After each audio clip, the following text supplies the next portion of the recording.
सखी पावन वृंदावन, मेरो बन गयो सखी पावन वृंदावन। रास रचो है, रास रचो है, रास रचो है, रास रचो है, यमुना किनारे कान्हा रास रचो है, कान्हा रास रचो है, कान्हा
रास रचो है।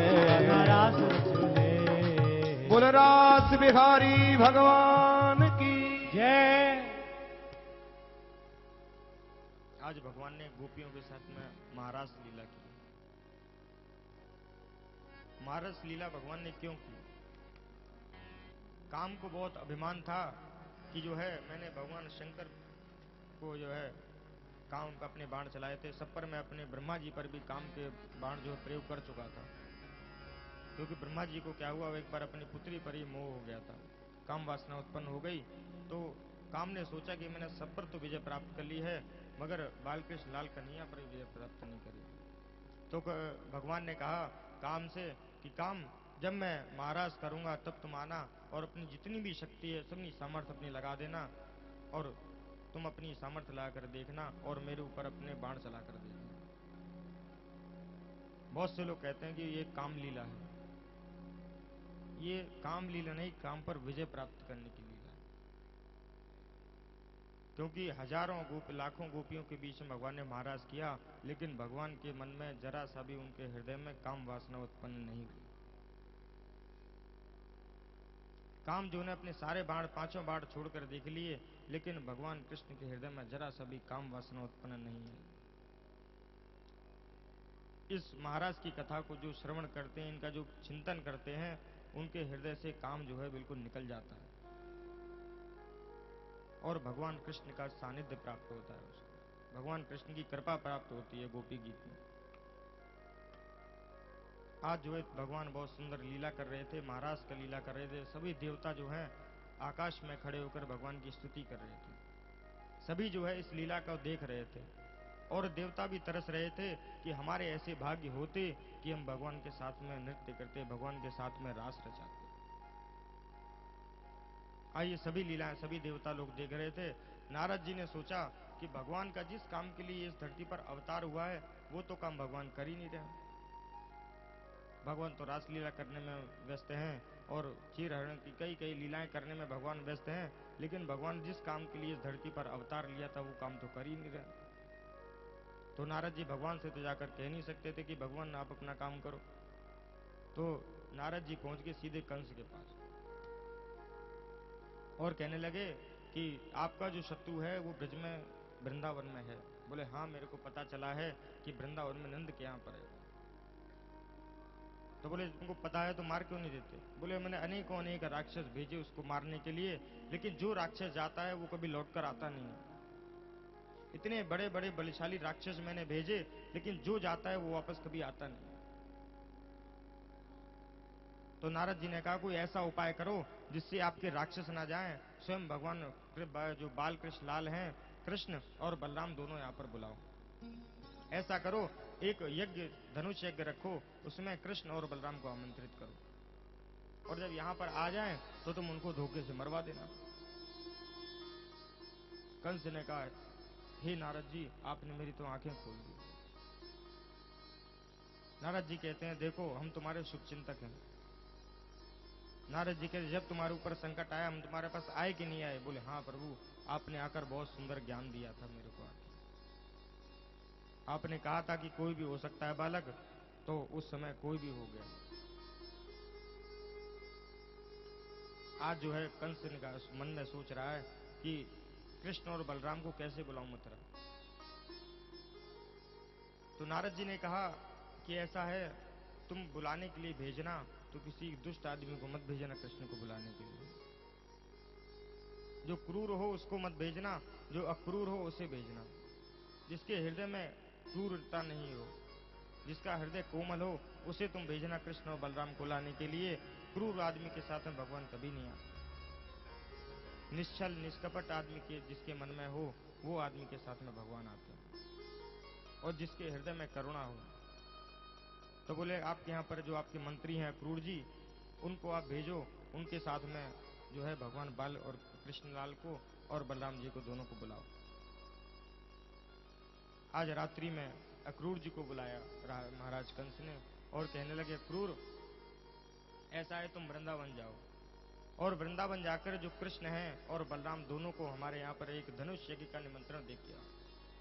हमने एक बहुत बड़ा धनुष यज्ञ रखा है, आसपास के सभी जितने भी गांव वाले हैं सब उस धनुष यज्ञ में आएंगे और वहां पर उसने भोजन रखा सभी आसपास के 10-20 गांवों का। बोले धनुष यज्ञ में तुम जाओ, कृष्ण और बलराम को और जितने भी गोप ग्वाल हैं सबको हमारी तरफ से निमंत्रण दे के लाओ और कृष्ण और बलराम को तुम अपने साथ में लेकर आना। और जब कृष्ण और बलराम यहाँ पर आ जाएंगे तो जो मेरा शत्रु कृष्ण है उसे मैं चुपके से अपनी षड्यंत्र विद्या से उसकी हत्या करवा दूंगा। अक्रूर ने कहा कि ऐसा काम मेरे से आप, ये पाप मेरे से क्यों करवाना चाहते हैं आप? मैं नहीं ला सकता। जब उनने मना किया क्रूर जी ने, तो कंस ने कहा कि अगर जो तुम कृष्ण बलराम को लेवा लेके नहीं जाओगे तो तुम्हें पता है मेरा स्वभाव क्या है। तुम नहीं जाओगे तो मैं तुमको अभी मार दूंगा। अक्रूर जी ने सोचा कि मरना तो वैसे भी है, इसके हाथों से क्यों मरे।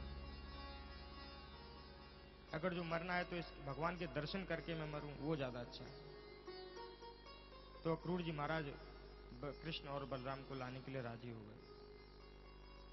और अक्रूर जी इतने भगवान से मिलने के लिए व्याकुल थे, इतने प्रेम भावना उनके मन में थी, भगवान के दर्शन की लालसा उनके मन में इतनी थी कि आज सुबह अक्रूर जी महाराज चले अपना रथ लेके।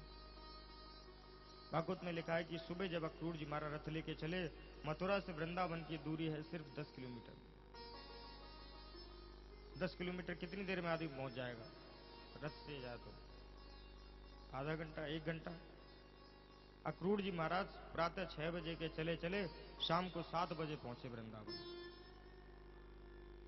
इतने भाव में विभोर हो गए कि उन्होंने रथ मोड़ना तो वृंदावन की तरफ और मोड़ दिया इधर दूसरी तरफ और पहुंच गए बरसाने नंदगांव। घूम फिर के शाम तक भगवान जो है वृंदावन पहुंचे अक्रूर जी महाराज। आज अक्रूर जी महाराज आए। अक्रूर जी महाराज के भगवान कृष्ण के काका लगते हैं। जैसे ही अक्रूर जी महाराज को देखा, काका काका कहकर उनकी गोद में चढ़ गए। छोटे से भगवान थे, उनकी गोद में चढ़ गए और बोले, काका जी आप आ गए। जैसे ही बालकृष्ण लाल को अपने हृदय से लगाया, अक्रूर जी महाराज रोने लगे कि देखो परम ब्रह्म, आज परम ब्रह्म का सानिध्य मुझे प्राप्त हो रहा है, परम ब्रह्म का स्पर्श करने को मिल रहा है, परम ब्रह्म स्वयं मेरे को आज काका जी कहकर पुकार रहे हैं। इतने खुश हुए, इतने प्रसन्न हुए। और उसके बाद नंद रानी, नंद बाबा से मिले हैं, नंद रानी से मिले, यशोदा मैया से मिले हैं और सबने बैठा के अक्रूर जी को भोजन कराया।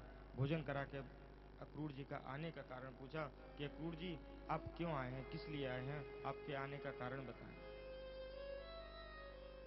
अक्रूर जी ने कहा कि महाराज कंस ने एक धनुष यज्ञ रखा है, उसमें आपके जो पुत्र हैं कृष्ण और बलराम दोनों को निमंत्रित किया है, तो उसी के लिए मैं कृष्ण और बलराम को लिवाने के लिए आया हूँ। जैसे ही माता यशोदा ने सुना कि कृष्ण को लिवाने के लिए आए हैं, कृष्ण मथुरा चला जाएगा, फूट फूट कर रोने लगी। अपने महल में अपने कक्ष में बैठकर जो है माता आज रात भर रो रही थी। और ये समाचार पूरे वृंदावन में फैल गया कि कल सुबह कृष्ण जो है हमारे यहाँ से वृंदावन से मथुरा चले जाए। सभी जो है गोपियां रात भर सोई नहीं, भगवान का चिंतन करती रही। माँ यशोदा को पता चला, भगवान को पता चला कि यशोदा मैया अपने कक्ष में बैठी बैठी रो रही हैं। भगवान कृष्ण गए माँ यशोदा के पास और माँ यशोदा से कहने लगे, मैया तू क्यों रो रही है? यशोदा जी बोली, अरे कन्हैया कल तू चला जाएगा हमको छोड़कर। कन्हैया ने बोला, मैं छोड़कर माता कहाँ जा रहा हूँ, मैं तो धनुष यज्ञ के लिए शहर जा रहे हैं, वहां से धनुष यज्ञ जब उनका पूरा हो जाएगा तो मैं लौटकर तुम्हारे पास आ जाऊंगा। ब्रजवासियों को और माँ यशोदा को से भगवान एक भी क्षण अगर जो दूर रहें तो इनको मंजूर नहीं होता। और भगवान आज इनको कई दिन के लिए कहकर जा रहे थे कि मैं अभी आऊंगा, 2-4 दिन में शहर मथुरा नगरी घूमकर मैं वापस वृंदावन आ जाऊंगा। लेकिन यशोदा माँ को पता था कि एक बार अगर जो कृष्ण यहाँ से गया तो दोबारा लौटकर वापस नहीं आएगा। बहुत समझाया, समझाने बुझाने के बाद में भगवान आज रात्रि भर माता यशोदा के पास में विश्राम किया। माता यशोदा की गोद में भगवान सो रहे थे। माँ यशोदा उनके रात भर उनको भगवान को प्यार करती रही, उनको अपनी गोद में बैठकर सहराती रही और आंसुओं से रो रही थी। और आज प्रातःकाल जैसे सुबह 4 बजे बालकृष्ण लाल को और बलराम जी को लेकर जैसे ही रथ में चढ़े, रथ आगे करने लगे, सभी गोपियां आ गई। गोपियां कहने लगी, अक्रूर तुम कितने क्रूर हो जो हमारे कृष्ण को, हमारे प्राणों को हमारे हृदय से निकाल कर ले जा रहे हो। तुम्हें जरा सी भी दया नहीं आई कि हमारा क्या होगा। अक्रूर ने कहा कि मैं क्या कर सकता हूँ। कन्हैया ने रथ से उतरे और सभी गोपियों को समझाया बुझाया कि गोपियों आप चिंता ना करो, मैं कुछ दिन के लिए जा रहा हूँ, वापस अवश्य आ जाऊंगा, तुम चिंता बिल्कुल मत करो। सभी गोपियां रथ के आगे लेट गईं। भगवान ने सभी को समझा बुझाकर आज भगवान वहां से चले। भगवान ने सभी को आश्वासन दिया कि मैं खाली धनुष यज्ञ के लिए जा रहा हूँ, थोड़े दिन बाद वापस अवश्य आ जाऊंगा। आज सभी ब्रजवासी गोप ग्वाल माँ यशोदा सभी भगवान को आंसुओं से, नेत्रों से आज विदा किया भगवान को।